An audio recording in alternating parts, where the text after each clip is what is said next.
আমাদের এই দুর্গম জায়গাটা ফাঁকা জায়গাটা আছে আমাদের, এই যে এটার জন্য আমাদের অনেক সুবিধা হবে। এখানে ভারতের আধিপত্যটা কম, আমরা খুব সহজেই এটা দখল করতে পারবো। এটা কি শেরপুর থেকে মারবে নাকি? না, এটা শেরপুর না, এটা এই যে বাকিগঞ্জ থেকে, শেরপুর জেলার মধ্যে যাব না, জেলার বাইরে থেকে। আর এইখানে এসে কোচবিহার ভারত, কোচবিহার হাতিয়াবান্ধা থেকে একটু দূরে এসে এই যে তিস্তা নদীর পাড়ে আমরা ঘাঁটি বানাবো, মাঝখানেও বানাইতে পারি। আমাদের আমাদের যে রকেট লঞ্চার আছে, আর শিলিগুড়িটা আমরা করতে পারি। এইদিকে ত্রিপুরা, ত্রিপুরা তো আমাদের বাংলাদেশের অংশ হয়ে আছে।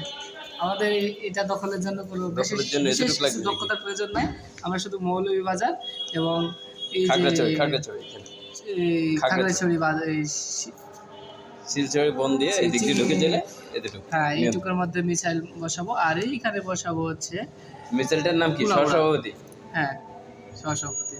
এইখানে যখন আমরা মিসাইলটা মারবো তখন এই দিক দিয়ে আমরা রাস্তা বন্ধ, আমরা আগরতলা ত্রিপুরা বাংলাদেশের অংশ। তাহলে সহসভাপতি মিসাইল দিয়ে পুরা বাংলাদেশ নিয়ন্ত্রণ করা সম্ভব। মিসাইল দিয়ে পুরা এইখানে মালদাও তো কোনো ব্যাপারে, মালদা এখানে আমরা এই যে দিনাজপুর থেকে একটু এগিয়ে এসে এই যে ধর্মপুর থেকে একটু ভিতরে। আচ্ছা, বাংলাদেশের মিসাইল টোটাল কয়টা আছে বলেন তো? আমাদের বাংলাদেশে অসংখ্য মিসাইল আছে।